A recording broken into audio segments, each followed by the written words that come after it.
Evangelismo en tiempos de persecución o tribulación. Estamos en lo que ya es el Nuevo Testamento. Ya vimos el testimonio de Juan el Bautista, Juan el Inmersor. Dijimos 6 meses de ministerio y el fruto, el resultado fue dos personas, 2 creyentes, 2 discípulos. Ahora, vamos a ver esto, decíamos también la semana pasada, tomando muy en cuenta las 2 maneras básicas de llevar a cabo la tarea evangelística. Esto es, dijimos, pescar con anzuelo o pescar con red. ¿Sí? Se puede hacer de las 2 maneras. Entonces, ¿cómo diríamos que llevó a cabo su tarea Juan? ¿Con anzuelo o con red? Con red. Con red. Con red, ¿verdad? Porque básicamente él llevó a cabo su ministerio así público, se paró, digamos, en un lugar ahí desierto y ahí le predicaba a la gente, así en grupo, en masa. Entonces estaba pescando con red, por así decirlo, y como conclusión, esto no como un dogma, ¿verdad? No como una doctrina, pero sí como una conclusión práctica, diríamos que no le funcionó muy bien, porque a final de cuentas 6 meses y digamos nada más agarró 2 peces, ¿sí? Entonces la pesca con red puede ser así. Los que les gusta la pesca y que alguna vez han andado ahí pescando, y si han andado pescando con red, pues muchas veces lanzas la red, muchas veces y sale vacía. Ahí hay un testimonio en la escritura también de los propios discípulos de Yeshua que dicen: hemos estado lanzando la red durante toda la noche y no hemos pescado nada. Así es luego a veces la pesca con red. Pareciera que te va a ir muy bien, porque de una sola, ¿verdad? Puedo sacar muchos, o puedes no sacar nada, ¿verdad? O también basura, o a veces te atora ahí, y pueden pasar muchas cosas. Entonces, en el sentido práctico, diríamos, a Juan no le fue muy bien en su pesca con red. Con Yeshua vamos a ver, a partir de que ya vamos a empezar a hablar de Yeshua y su ministerio evangelístico, por decirlo de esta manera, vamos a ver que su majestad Yeshua va también a lanzar la red. O sea, también se va va a predicar a multitudes o a grupos de gentes, pero como nos vamos a dar cuenta, Yeshua se va a enfocar principalmente en la pesca con anzuelo, en el 1 a 1. Él se va a enfocar más en eso, porque es lo que le va a dar mejores números, mejores dividendos, en el 1 a 1. Entonces, esto es importante de considerarlo de entrada. Nosotros seguimos teniendo esas mismas alternativas, o sea, se siguen manejando estas alternativas dentro de lo que se conoce como evangelismo, es decir, predicarle a grupos de personas o predicar en el 1 a 1. Esto sigue vigente todavía.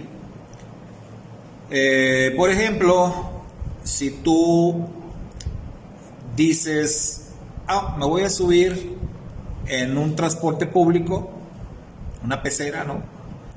Me voy a subir y le voy a predicar a la gente. Entonces ahí, ¿qué estás haciendo?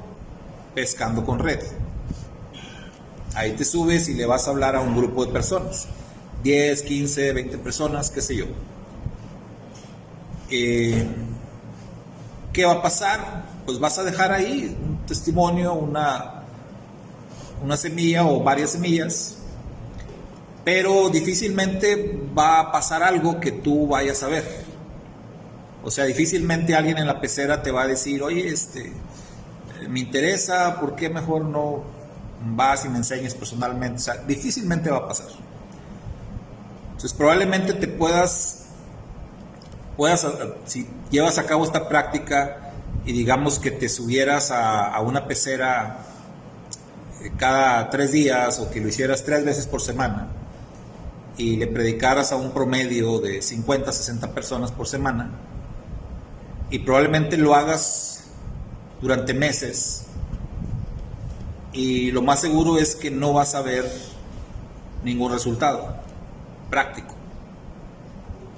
Entonces, después de tan mucho tiempo vas a decir, pues, se me hace que mejor voy a cambiar la técnica y mejor me voy a ir al 1 a 1 y ahí sí puedo ver resultados. O sea, lo que quiero decir es que normalmente en la estrategia de pescar con red es mucho más difícil ver resultados. En la estrategia del 1 a 1 es mucho más probable ver los resultados, ¿sí? Y eso siempre va a ser así. Otra forma, digamos, de pesca moderna, de pesca con red, desde una perspectiva moderna, serían las llamadas campañas evangelísticas, que hoy cada día se vuelven más complicadas. Cada vez hay más obstáculos, ¿no? En los tiempos de Yeshua también había obstáculos. No crean ustedes que era tan sencillo, por eso la clase se llama Evangelismo en tiempos de persecución. Y Yeshua realmente llevaba a cabo su ministerio en tiempos difíciles, en tiempos de persecución. Porque si vamos a decir, Yeshua decía, a ver, bueno, me voy a poner aquí en la esquina de tal lugar, o sea, aquí me voy a poner a predicar a todas las personas. Era así de sencillo. ¿Qué pasaba? ¿Qué obstáculos o qué problemas se podía enfrentar Su Majestad Yeshua, digamos, en esas circunstancias? Que él dijera, me voy a poner aquí, ¿verdad? Y aquí le voy a predicar a la gente. Aquí mando a los discípulos que llamen a la gente que vengan y aquí les predico. ¿Qué dificultades iba a enfrentar? O sea, primero era con Roma. Que iba a tener el obstáculo de Roma. ¿Por qué? Porque estaban bajo dominio, bajo autoridad romana. Y los romanos eran muy cuidadosos de todas esas cosas. Los romanos eran de que veían un grupito de judíos reunidos, están conspirando. ¿Sí? Seguro que están conspirando, seguro que se están poniendo de acuerdo para alguna revuelta o algo, vámonos, a dispersarlos. Entonces no era fácil. Los judíos tenían prohibido hacer ese tipo de reuniones. Las reuniones en las sinagogas eran reguladas por autoridades romanas. Siempre tenían que los líderes de sinagogas tener un trato, ¿verdad?, con Roma, tener supervisión, ¿sí?, reportarse con los oficiales romanos. Ellos no eran libres de hacer sus reuniones. Ahorita nosotros aquí tenemos una reunión libre, se puede decir, pero en aquellos días no. Todo estaba regulado y si lo hacían en la calle inmediatamente los dispersaban. ¿Sí, man? De hecho, es que en la actualidad todavía se puede decir que pasa eso, o por lo menos de forma ya más de un gobierno en contra de los creyentes. Eso es lo que, o por lo menos yo he visto e investigado de China, del gobierno chino, que los pastores tienen que enviarles, o sea, escribir toda la predicación, enviársela al gobierno chino y que les dé la aprobación. Y también pues tiene que estar registrados ante el gobierno chino y estar monitoreados y tal. Incluso un control de cuánta gente va, nombre, apellido, hasta tipo de sangre, y es como que no hay como que esa libertad de decir, o sea, porque literal si dicen, como son cristianos, o sea, de que dicen Jesús va a venir y tal, el gobierno chino perfectamente puede llegar y demoler la iglesia y detener a todo el mundo. Sí. Entonces, ahorita estamos privilegiados con todas las comillas porque también estamos como medio censurados, pero tenemos ahorita el antecedente de Nicaragua que también está persiguiendo a sus hermanos cristianos.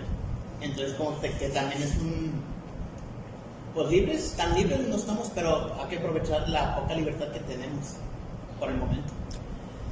Sí, de hecho, el avance, digamos, del cristianismo en China, se ha logrado más por el trabajo que se hace por debajo del agua, o sea, ahora sí que extraoficialmente, que por los que trabajan supervisados por el gobierno, porque supervisados por el gobierno realmente no puedes hacer nada sin que el gobierno te frene, te decomise Biblias, te tumbe el proyecto, etcétera. Ha habido avance, pero ese avance ha sido a escondidas. Y no nada más en China, ¿verdad? En India, en otros países de igual manera. Entonces, en los tiempos de Yeshua, así era con el Imperio Romano. Ese era el primer obstáculo al que se iba a enfrentar. O sea, estaba prohibido hacer ese tipo de reuniones, ¿no? El gobierno romano lo veía a mal. ¿Sí, hermano?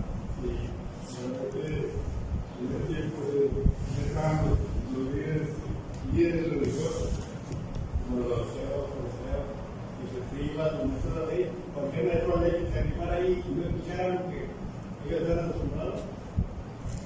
Ok, entonces... Si ahora me ha pasado con otras denominaciones, he estado hablando del evangelio con tal, y luego vino los que llevaban, y yo con los pastores, lo que yo con los... Y eso no es así. No es porque no quieren, porque se van a de arriba que quieren responder a la otra. Pero no es lo que dice la Biblia. A ver, ¿cuál está la Biblia? ¿Qué es lo que y ya, no vaya? Entonces ahí vemos otro obstáculo. Entonces tenemos el del gobierno de Roma, ya de por sí un obstáculo muy fuerte, y por si fuera poco viene este otro que nos dice el hermano Carlos.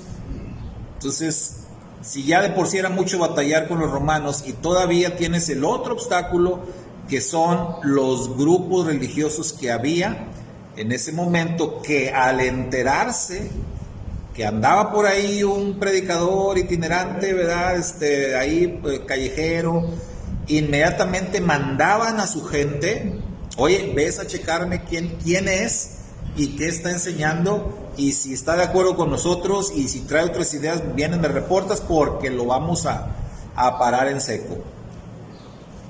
Y había saduceos, había fariseos, había herodianos, había celotes, había un montón de grupos, ¿verdad? De diferentes tipos, que a todos les interesaba el hecho de saber que alguien se estaba parando ahí a media calle o en un lugar público a hablarle a la gente. O sea, todo el mundo se interesaba ahí, todos a ver de qué se trata, ¿sí? Entonces ese era un segundo obstáculo muy importante, y lo vemos durante todo el ministerio público de Yeshua. ¿Cuántos testimonios hay en los evangelios de desencuentros que tuvo el maestro, tanto con oficiales de Roma como con los diferentes grupos religiosos? Una y otra vez. Entonces, esos son obstáculos que siempre se presentaban en el ministerio público, es decir, en la predicación pública del evangelio. Ahora, en nuestros días, si nosotros queremos llevar a cabo esa forma, es decir, la predicación con red, la predicación pública, también vamos a enfrentar obstáculos, ¿verdad? De igual manera. En los últimos tiempos todavía se enfrentan más obstáculos. Les diré que todavía hace años pues sí se podía o había menos problemas, pero aún así había. Su servidor, como les he platicado otras veces, anduve un buen tiempo con otro grupito de hermanos en lo que era pues digamos era una campaña permanente de evangelismo a través de la película de la vida pública de Jesús. Entonces, una iglesia de San Luis, Missouri, nos apoyó y nos donó todo lo necesario en aquellos años. Nos donaron una van, una camioneta. Para ese propósito nos donaron una especie de trailita que jalábamos con la van, y en esa trailita le cabían 100 sillas. Nos donaron las sillas. Entonces siempre cargábamos con esa trailita, con esas 100 sillas. Nos donaron el equipo, el proyector, de aquellos de rollos, ¿verdad?, antiguos. Teníamos el equipo, teníamos el proyector, eran 4 rollos de la película La vida pública de Jesús. Traíamos una pantalla gigante con unas bocinas también grandes. Traíamos todo el equipo. Entonces llegábamos a cualquier colonia a pasar la película. Obviamente siempre éramos varios porque era bastante trabajo. Entonces éramos básicamente 5 hermanos que hacíamos eso.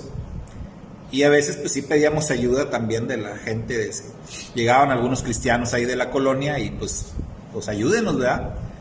Porque si era trabajo montar la pantalla, teníamos que hacer unos hoyos ahí en la tierra y estaquear ahí bien la pantalla, estaba bien grande, instalar las bocinas arriba, poner todas las sillas, 100 sillas, y al hermano que se encargaba de pasar la película, y ya traíamos distribuido el trabajo, ¿no? O sea, uno se encargaba de proyectar, todos montábamos la pantalla, todos subíamos, bajábamos las cosas, a otro le tocaba hacer el llamamiento al final, etcétera. Una de las tareas que a mí me tocaba era conseguir los lugares. Entonces yo llevaba la agenda, ¿no? Ok, este viernes vamos a ir allá a la colonia La Joya, o otro viernes vamos a tal colonia. Y anduvimos así en muchas colonias de Reynosa. Algunas veces fuimos a Río Bravo, algunas veces fuimos a Ejidos, por allá en las afueras, incluso cerca de Matamoros anduvimos en lugares, en Ejidos y todo. Ahorita ni de chiste andaríamos, ¿verdad?, por ahí. Pero hacíamos todo esto, y les voy a decir que nos enfrentábamos con situaciones, con problemas, aún así que les estoy hablando de hace 20 años fácil, o más de 20 años, en donde la cosa estaba mucho más tranquila. Y aún así nos topábamos con obstáculos. ¿Cuáles eran principalmente los obstáculos que enfrentábamos? Pues se puede decir que eran grupos rivales, ¿no? Grupos opositores, como decía el hermano Carlos, que siempre aparecían. Grupos de otras religiones que se oponían a lo que íbamos a hacer. Por lo regular llegaban y nos decían, ¿traen algún permiso? Porque necesitan sacar un permiso en la presidencia para hacer eso, y ahí empezaban a oponerse, ¿no? Y nosotros manejábamos la política de vale más pedir perdón que pedir permiso, entonces nunca pedíamos permiso. Llegábamos y vámonos. Ya después aprendimos, yo aprendí porque yo era el encargado de eso, aprendí que lo que tenía que hacer siempre era llegar, investigar quién era el líder de la colonia, el presidente de la colonia, o a veces es un líder como de sector, y aprendí que siempre tenías que llegar y entenderte con esa persona. Ese era el importante, no el de presidencia, no, ni el alcalde, ni no, el líder de la colonia, ese era el bueno, ese era realmente el que decidía. Entonces yo lo aprendí, y desde ahí ya no tuve problemas, pues siempre llegaba, investigaba, y ya me iba con ese líder de colonia y hablaba con él, explicaba lo que íbamos a hacer. Si veía yo siquiera un poquito de oposición o algo, pues ya me retiraba y buscaba otro lugar. o si había manera de llegar a un arreglo con esa persona, pues llegábamos a algún arreglo, ¿no? Pero ya no batallé. Pero sí había obstáculos, sí había situaciones que te dificultaban. Entonces, así estuvimos por un buen tiempo llevando a cabo esto, pero de pronto, pues también, obviamente, nos dimos cuenta de que, bueno, ¿y qué va a pasar con estas personas? Porque a veces llegábamos a algún lugar, hacíamos un llamado, juntábamos 100 gentes, a veces más de 100 gentes, hacíamos un llamado y al final pasaban 25 o 30 personas que según recibían a Cristo y todo, y hasta les tomábamos datos en tarjetas, y luego decíamos, ¿y ahora qué? ¿Quién le va a dar seguimiento a estas personas? Si andábamos, por ejemplo, en el ejido por allá, el Guerreño, y pues, ¿quién se va a encargar? O el Soliceño, allá por Matamoros. Y nosotros nada más llegábamos, pasábamos la película y nos íbamos. ¿Quién se va a encargar de eso? Bueno, implementamos otra técnica de que fue invitar a algún pastor de alguna iglesia cercana y al final entregarle el bonche de tarjetas, ¿verdad? Pero luego también los pastores no querían eso, no. Dice, no. Y entonces nos empezamos a dar cuenta de todas las dificultades que tenía un ministerio así. Y sobre todo a darnos cuenta pues de que no nos estaba llevando a ningún lado, a números nada más, a presentar números, a presentar informes de este mes pasamos la película en tantos lugares y tuvimos miles de asistentes y tuvimos tantas profesiones de fe, etcétera, etcétera. Pero todo se quedaba en números. Aquí la pregunta es, ¿dónde está la gente? Porque pues a números, pues sí, ¿verdad? Cualquiera presenta números, pero ¿dónde están físicamente? Y no sabíamos dar razón de eso. Reconocimos que era una mala mayordomía eso, y en algún momento pues ya se dejó de hacer. No le veíamos realmente mucho sentido. ¿Qué estaba pasando? Estábamos pescando con red y no estaba pasando gran cosa. Otra manera, otra forma moderna de hacer esto es las células.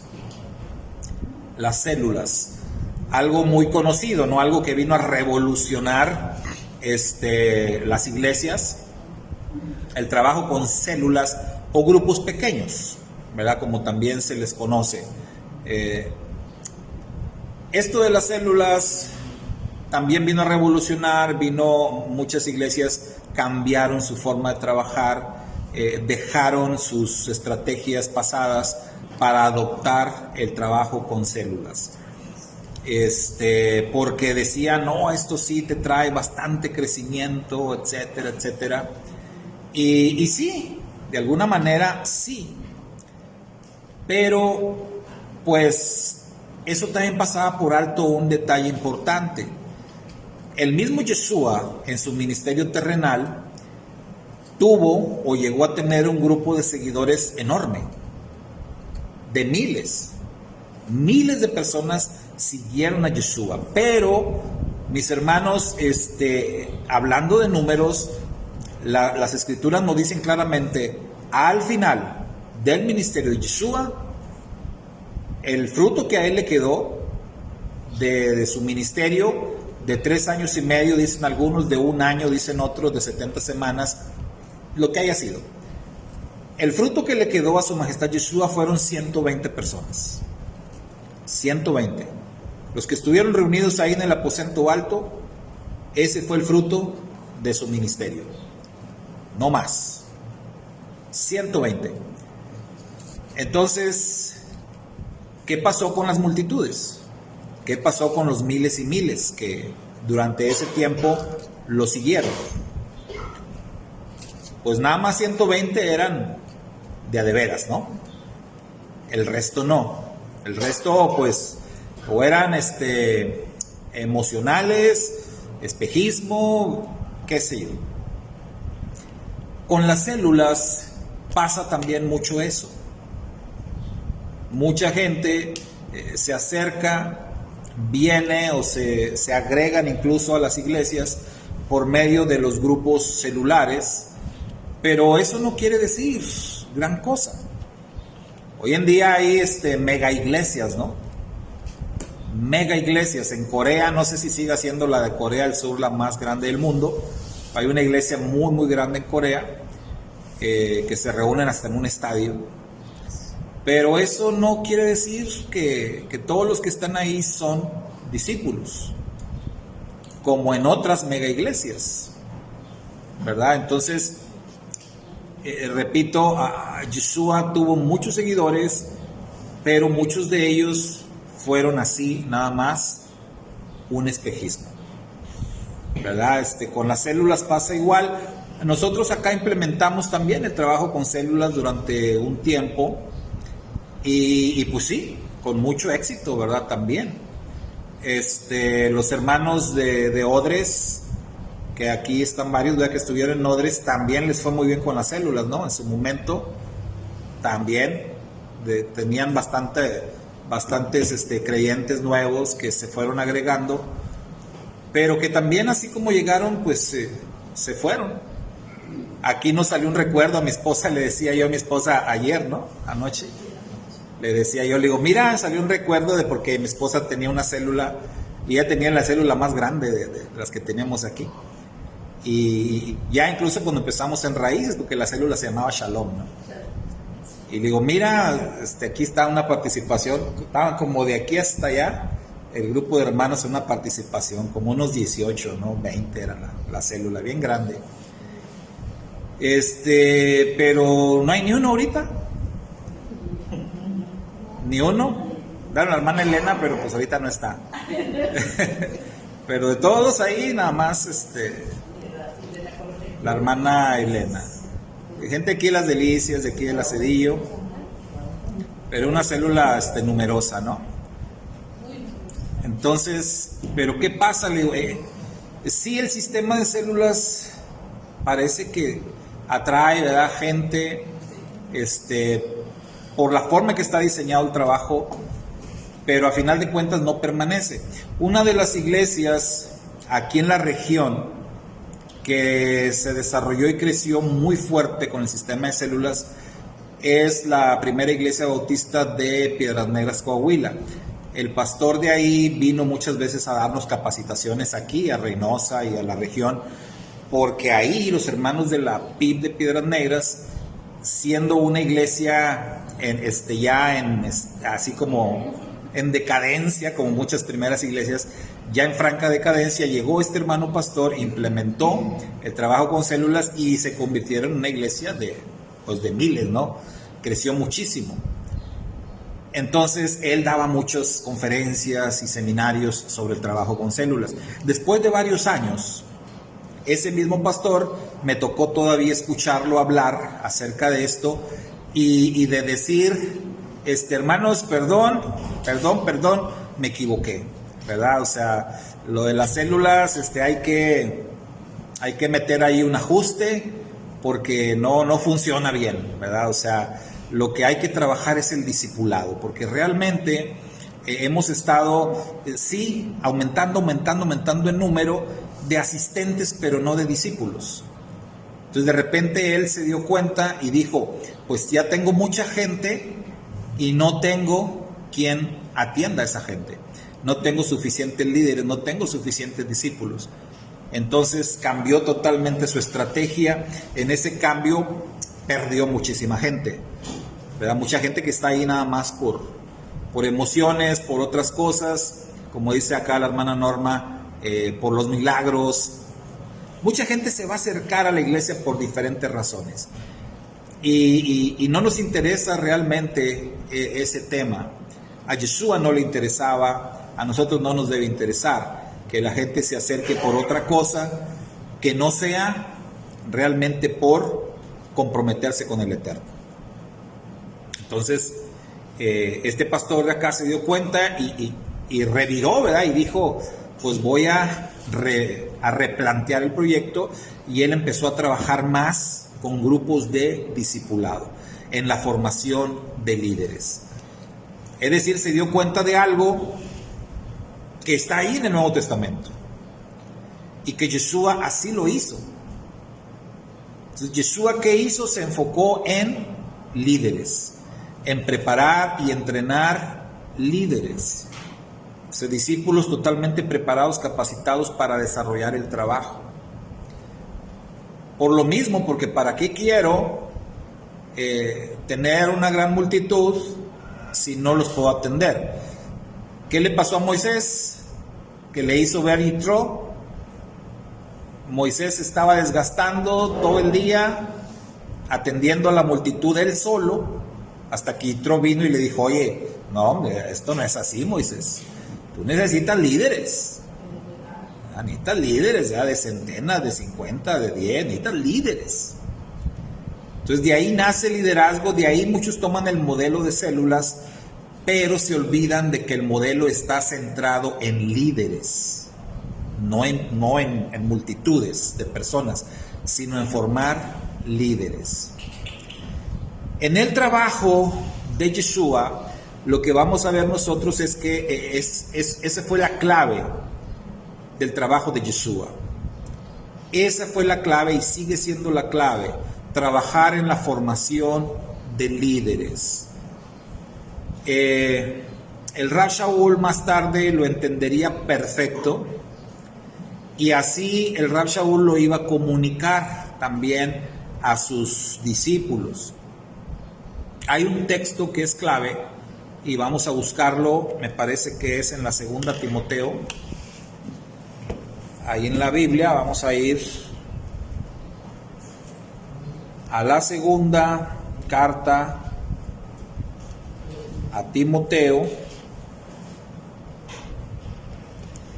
y al capítulo 2.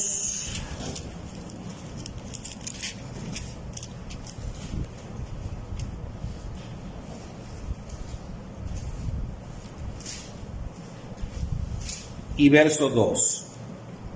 Entonces vamos a verlo en diferentes versiones,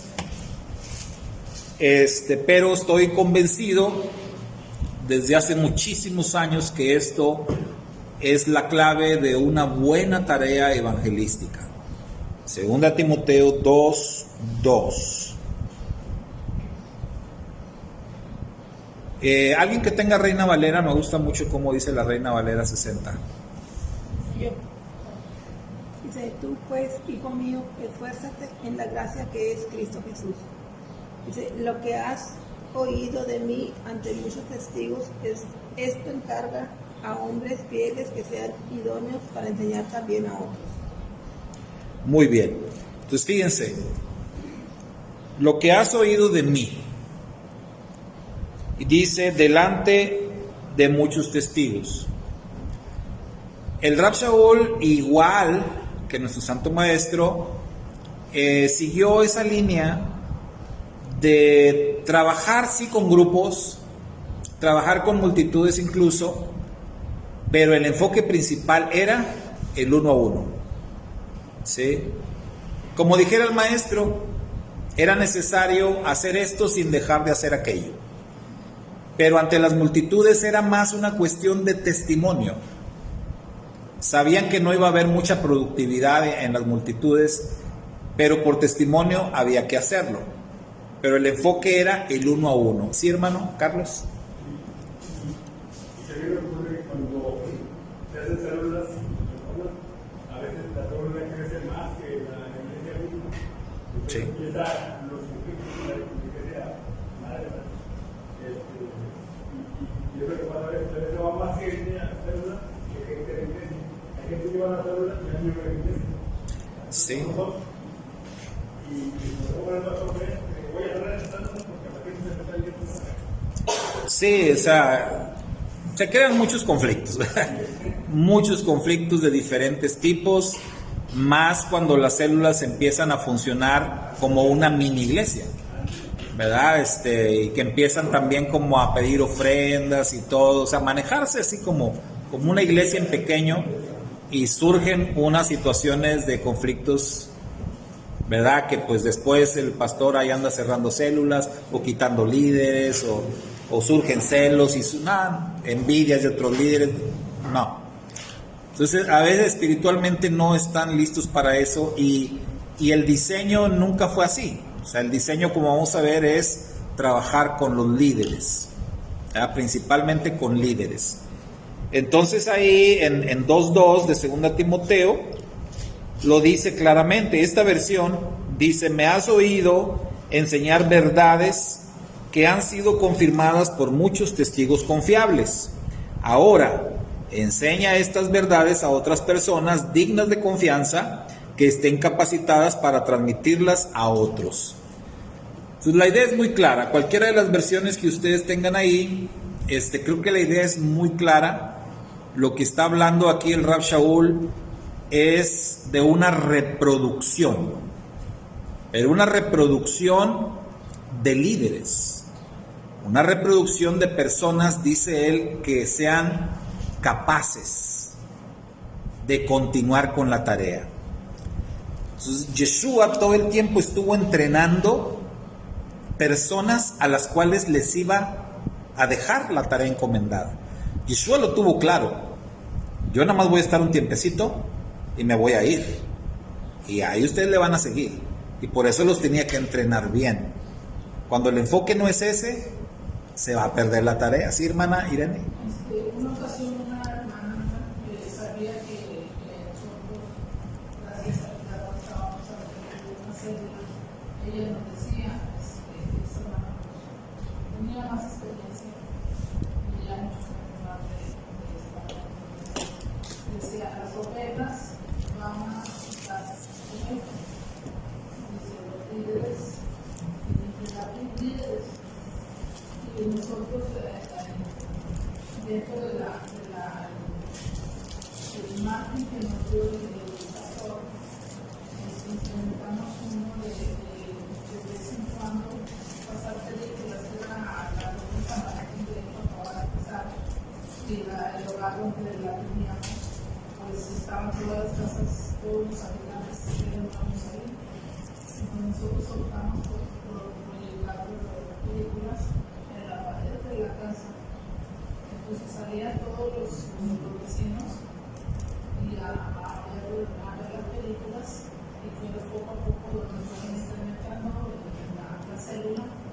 Pero eso ataco a los hermanos de la iglesia, ahí, porque luego ya se hizo el compañerismo, el fraternizar unos con otros, y pues ahí ya veo que pues a la ya se ve mal que los hermanos fueran, pero pues cómo decirles: ustedes son de allá, y yo sí les llegué a decir, ustedes son de allá, son de la iglesia madre, vamos, entonces nosotros estamos informando con la célula, pues al grado de como me preguntó el esposo, sí, nos llegaron a quitar del liderazgo de la célula. Entonces los hermanos que se habían empezado a congregar, nuevos, dicen: pues ustedes buscan una cobertura de una iglesia para que ustedes levanten una iglesia. Nosotros somos pastores y pues bueno, todavía no. De ese grupo de personas, pues no toda la situación. Si unos se derrota de algunos, se levantó una iglesia ahí, y de esos que se alimentaron, vamos, compartiendo gracias al Eterno, están asistiendo a esa iglesia, pero no se vinieron a la iglesia más. O sea, se miraron allá. Entonces, digo yo, mi pensar, él era el pastor que me quería líder en muchos aspectos. Él hubiera podido levantar una iglesia ahí, o levantar otra iglesia, ¿cómo se llama? Misión, una misión, en lugar de cerrar. Pero pues bueno, el día, pues no. A fuerza de ser honestos, esa forma de trabajo es decir, lanzando red, trabajando con grupos, células, etcétera, siempre va a atraer principalmente personas que ya son creyentes. Esa es la verdad. O sea, tú vas a una plaza, pones una bocina, pones música, ahí cristiana, empiezas ahí a llamar, a invitar. ¿Quiénes van a venir? Y te das cuenta, muchos vienen hasta con Biblia y todo. O sea, no se trata de eso. Y dijo Yeshua, yo no vine a llamar, ¿verdad?, a los sanos, a los enfermos. Y normalmente las campañas evangelísticas, siempre el 90-95% de los asistentes eran personas ya creyentes. Entonces, como dijo alguien por ahí, nos estamos evangelizando a nosotros mismos. Esa es la verdad. Pasaba lo mismo con las células, con los grupos en los hogares.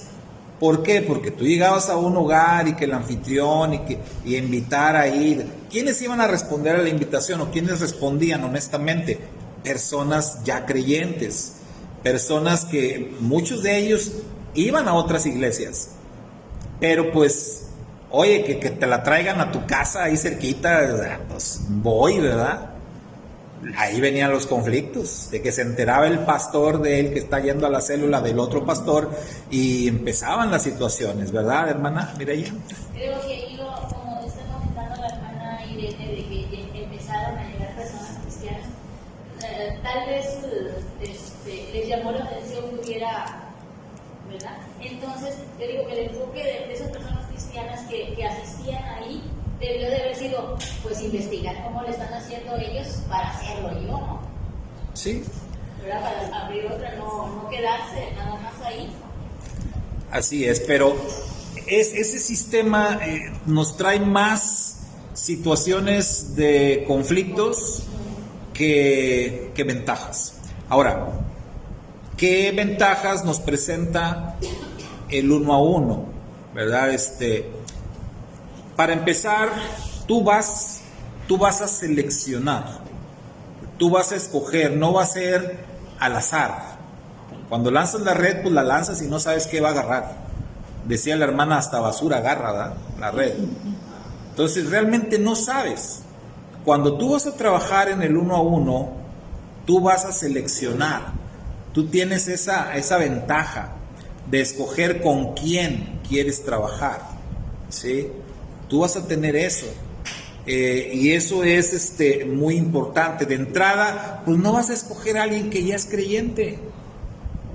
¿Por qué escogerías a un creyente? Ahora que dices, que tú dijeras, bueno, pero es que es un creyente, pero ya tiene años que no va a la iglesia, ¿verdad? Pues peor, porque imagínate por qué no va. Entonces, ahí tú tienes esa ventaja de que vas a escoger. Cuando hablamos de pesca, y cuando conoces un poquito de pesca, según la carnada que vas a usar es lo que tú quieres pescar. Los pescadores lo saben. Entonces, un pescador que dice, no, hombre, hoy traigo ganas de un robalito, quiero sacar un robalito, pues no le vas a poner pan bolillo al anzuelo, porque nunca vas a sacar un robalo con pan bolillo. Un pescador lo sabe. Con un pan bolillo a lo mejor sacas un matalote, sacas un bagre, pero nunca vas a sacar un robalo. Entonces depende mucho de la carnada. ¿Qué quiero decir? Que en la pesca de hombres, como dijo Yeshua, tú vas a seleccionar las personas. Entonces lo que vamos a ver en el ministerio de Yeshua es que Yeshua siempre seleccionó a las personas con las que él quería trabajar. Los únicos dos que, digamos, él no los escogió fueron estos dos con los que nos quedamos la semana pasada. Estos dos que fueron producto del trabajo del ministerio de Juan. Estos dos que cuando Juan dijo, he aquí el Cordero de Dios que quita el pecado del mundo, y que pasó todo esto del bautismo de Yeshua, los cielos abiertos, la voz del Padre desde arriba, este es mi hijo amado. pasó todo esto, Yeshua se dio la vuelta, se fue, y estos dos discípulos, ex de Juan, porque ya ahí son ex de Juan, se van detrás de Yeshua. Se van detrás de él, lo siguen tímidamente, hay que decirlo, ¿no? Tímidamente, con dudas, con más preguntas que respuestas, pero ellos se deciden a seguirlo. En algún momento, nos dice la escritura, Yeshua se detiene, voltea, ¿y qué les dijo? ¿Qué les dijo? Bienvenidos, qué bueno que creyeron en mí, que le creyeron a Juan, que yo soy el Mesías, vamos a hacer esto. No, ¿verdad? ¿Qué les dijo? ¿Qué quieren que busquen? ¿Qué quieren? ¿Qué quieren? ¿Por qué me siguen? ¿Ustedes qué harían? Pues sí, ¿no? Si te empiezan a perseguir dos extraños, pues sí te vas a parar. ¿Y ustedes qué traen? ¿Por qué me andan siguiendo? ¿Qué quieren? A lo mejor hasta corres, ¿no? Entonces, algo así pasó. Yeshua se detuvo, se dio la vuelta y les dijo, ¿qué quieren? ¿Qué buscan? ¿Por qué me están siguiendo? Y ellos, sorprendidos, ¿por qué se sorprendieron? Porque no era lo que ellos esperaban. ¿Qué esperaban ellos? Algo como lo que les dije ahorita, ¿no? Bienvenidos, qué bueno que vienen, pero cuando Yeshua se porta así con ellos, un tanto agresivo, un tanto como desanimándolos, lo que decíamos hace rato, aprobándolos, ellos se sorprenden y lo único que ellos atinaron a decir fue, ¿qué cosa? Que suena muy incoherente, ¿no? Pero fue como que lo primero que, no, maestro, pues queremos saber dónde vives. O sea, te venimos siguiendo para saber dónde vives. Oye, pues me da miedo eso, ¿no? Pero, ¿dónde moras? ¿Dónde vives? ¿Y qué les dijo Yeshua? La frase, ¿no? Muy famosa. No, le dijo, venid y ved. Vengan a ver. O sea, ahí se entiende, ¿no? O sea, ustedes quieren seguirme. Porque si tú quieres saber dónde vive una persona, pues es algo muy serio, ¿no? ¿Dónde vives? Como para qué quieres saber dónde vivo. Es algo importante, es algo serio, es algo íntimo. Entonces Yeshua dice, pues vengan a ver. Ahora, ¿dónde vivía Yeshua? En ese momento. Ya había empezado su ministerio, ¿no? O sea, a partir, digamos que el bautismo ahí con Juan fue el banderazo inicial de su ministerio, y a partir de ese momento Yeshua no tenía un lugar fijo. Sí, o sea, era un predicador itinerante. Ahora sí que él se quedaba donde se hiciera de noche, ¿no? Donde lo agarraba la noche, ahí se iba a quedar. Normalmente le iba muy bien, ¿verdad? Al maestro, y había siempre personas bien lindas que lo invitaban, que lo hospedaban, pero él lo dijo bien claro, lo que iba a decir ahorita nuestra hermana Leida, ¿no? Las palabras de Yeshua eran, las zorras tienen sus guaridas, ¿no? Tienen sus cuevas, las aves tienen sus nidos, yo no tengo nada de eso. El Hijo del Hombre, que dijo, no tenía ni qué, ni dónde reclinar su cabeza. O sea, no traía ni un, hoy le decimos un catre, ¿no? Un sleeping, sí, algo. Hoy, ¿verdad? Hay gente que anda para ir para acá y por lo menos traen ahí su mochila. Donde les agarra la noche de perdido, tienden ahí su sleeping o su cartón o lo que sea. Yeshua no traía nada. Por eso cuando él dice, el Hijo del Hombre no tiene ni dónde recostar su cabeza, era porque él no cargaba nada más que lo que traía puesto. Entonces, esas palabras, vengan a ver, ¿qué es? ¿Ustedes quieren esto? Vengan a ver. ¿Sí? Entonces, ahí ya tenemos dos 2 seguidores que Yeshua, digamos, en ese momento él no los escogió. Va a haber un momento más tarde en su ministerio que los va a seleccionar, porque estos 2 vienen a formar parte de un grupo de seguidores que en un breve tiempo se iba a convertir en un grupo importante de seguidores. Pero Yeshua iba a ver necesario hacer un proceso, llevar a cabo un proceso de selección y quedarse nada más con 12 cercanos de todo ese grupo que lo iba a empezar a seguir. Entonces aquí estos 2, él no los está seleccionando, ellos decidieron seguirlo. Sin embargo, los 2, probablemente por este acto de fe, sí iban a ser seleccionados y iban a quedarse como parte de los 12. ¿Quiénes eran estos 2? Vayan a Juan, Evangelio de Juan. ¿Okay? Y ellos fueron por fe. Vamos a confirmar ahí en Juan, Evangelio de Juan, y con eso vamos a concluir por hoy.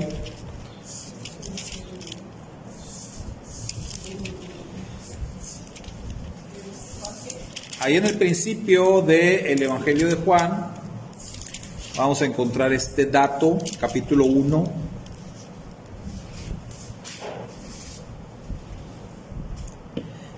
A partir del verso 35 dice: al día siguiente Juan estaba otra vez allí con 2 de sus discípulos. Al pasar Yeshua, Juan lo miró y declaró: miren, ahí está el Cordero de Dios. Cuando los 2 discípulos de Juan lo oyeron, siguieron a Yeshua. Yeshua miró a su alrededor y vio que ellos lo seguían. ¿Qué quieren?, les preguntó. Ellos contestaron: Rabí, ¿dónde te hospedas? Vengan y vean, les dijo. Eran como las 4 de la tarde cuando lo acompañaron al lugar donde se hospedaba y se quedaron el resto del día con él. Andrés, hermano de Simón Pedro, era uno de estos hombres que al oír lo que Juan dijo, siguieron a Yeshua. Andrés fue a buscar a su hermano Simón y le dijo: hemos encontrado al Mesías. Luego Andrés llevó a Simón para que conociera a Yeshua. Yeshua miró fijamente a Simón y le dijo: tu nombre es Simón, hijo de Juan, pero te llamarás Cefas, que significa Pedro. Al día siguiente Yeshua decidió ir a Galilea. Encontró a Felipe y le dijo: ven, sígueme. Felipe era de Betsaida, el pueblo natal de Andrés y Pedro. Felipe fue a buscar a Natanael. Bueno, ahí sigue, ya empieza la cadenita de los primeros discípulos, los primeros seguidores de Yeshua. Entonces tenemos claro que uno de los primeros 2 fue Andrés, y el otro se sobreentiende que es Juan, el que escribe el Evangelio, ¿verdad? El que está escribiendo este Evangelio. Es el que da testimonio de estas cosas, ¿sí? Entonces Andrés y Juan, Juan, el que es conocido como Boanerges, junto con su hermano Jacobo, fue uno de estos 2. Entonces aquí tenemos a Juan y Andrés, que a la postre Andrés va a traer a Pedro su hermano y Juan seguramente a Jacobo su hermano. Entonces empieza a moverse esta maquinaria, ¿no?, de lo que serían los primeros discípulos. Entonces vean ustedes, mis hermanos, porque en el proyecto de Yeshua, en este proyecto evangelístico, en este proyecto de la proclamación del reino de Dios, lo primero que Yeshua hizo fue buscar discípulos, líderes, antes que otra cosa, ¿sí? Antes que empezar a dar testimonio público, proclamar sus primeros sermones así a la gente, que ir a la sinagoga, Yeshua buscó lo que serían sus líderes, es decir, buscó a quién o a quienes él les iba a pasar la estafeta en algún momento. Entonces, esto es muy interesante porque normalmente nosotros nunca pensamos así. Nunca pensamos así cuando estamos empezando un proyecto. No empezamos un proyecto pensando: ay, ¿a quién le iré a dejar este proyecto cuando yo ya no esté? se nos hace muy raro, ¿no? Pero Yeshua así lo hizo. Entonces hay que tener esto muy, muy en cuenta en este trabajo, ¿verdad? En el trabajo, en el ministerio. El tema de ovejas, siempre va a haber estos dos rubros, ¿no? Estos dos grupos de personas, los que son, digamos, las ovejas propiamente y quienes están a cargo. O sea, eso se entiende que sí va a ser así, ¿verdad? Siempre. Lo que comentaba la hermana Irene, ¿verdad? Que comentó alguna vez una persona por ahí, una hermana, pues no es una regla. No es una regla que los líderes den líderes y las ovejas. No necesariamente. Ha habido casos muy sonados de ovejas que han dado líderes y líderes muy importantes. Ustedes si conocen el testimonio de Billy Graham, Billy Graham es considerado uno de los más grandes predicadores evangelistas, ¿no? de muchos años. Y Billy Graham no fue, sus bases en el evangelio no fueron sentados por ningún pastor, por ningún evangelista, ni por ningún líder. Las bases fueron sentadas por una oveja, por una hermana, una hermana normal de una iglesia que se preocupó por él, que como él decía en su testimonio, él era un niño problema, él era un niño que nadie quería, que no lo soportaban, que lo corrían de las iglesias, que no tenía cabida en ninguna parte, porque era tremendísimo, era traviesísimo, era de lo peor. Pero hubo una hermana de una iglesia que le agarró cariño, que decidió trabajar con él, acercarse a él por medio del amor, ¿verdad?, del Señor, y el testimonio de esa hermana fue lo que lo tocó. Y él lo decía, y el Señor trabajó con él de tal manera, llegó a ser la persona que fue, el predicador que fue, en gran parte por el testimonio de esa hermana que trabajó con él, que lo soportó, que le tuvo paciencia, que lo amó, más que nada. No le enseñó teología, no le enseñó a predicar, ni nada de eso, pero le enseñó lo más importante, ¿verdad? Entonces, pues no siempre es así. También hay muchos casos en donde, los líderes que enseñan a otros líderes no son tan exitosos. Cuando yo estudié en el seminario y que estudié la materia de lo que le llaman la homilética, ¿no?, el arte de predicar sermones, estudié y leí varios libros sobre ese tema. Y el libro del que más aprendí y que más me impactó es un autor que se llama Haddon Robinson. La predicación bíblica, creo que se llama el libro, que me lo regaló mi hermanita Leida. Haddon Robinson, ni te acuerdas, ¿verdad? Pero les digo una cosa sobre este autor. Haddon Robinson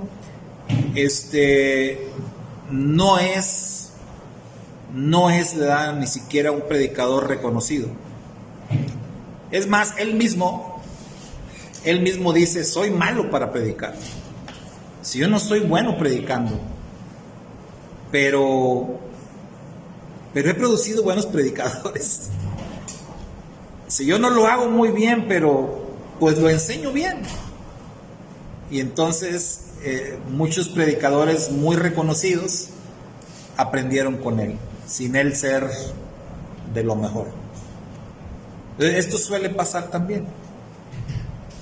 Hay varios pastores en Estados Unidos que son reconocidos como pastores así muy importantes, de esos que salen hasta en televisión y todo, ¿no?, que tienen iglesias muy grandes, y que coincidentemente varios de ellos salieron del mismo pueblo de la misma iglesia, una iglesia como de 30, 40 hermanos, que hasta la fecha se mantiene ahí como una iglesia pequeñita, pero que tiene como peculiaridad que de ahí han salido pastores que pues llegaron a hacer cosas muy importantes.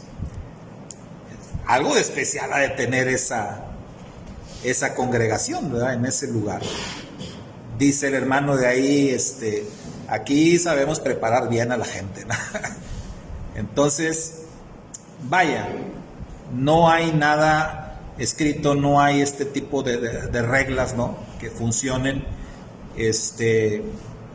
pero lo importante es saber que el Señor dijo: lo que de gracia recibes, de gracia debes de dar. En todos los ámbitos, en el ámbito físico y en el ámbito espiritual, esa regla nunca va a fallar. Lo que tú de gracia recibes, de gracia debes de dar. Lo poquito que tú aprendes, debes de enseñárselo a otra persona.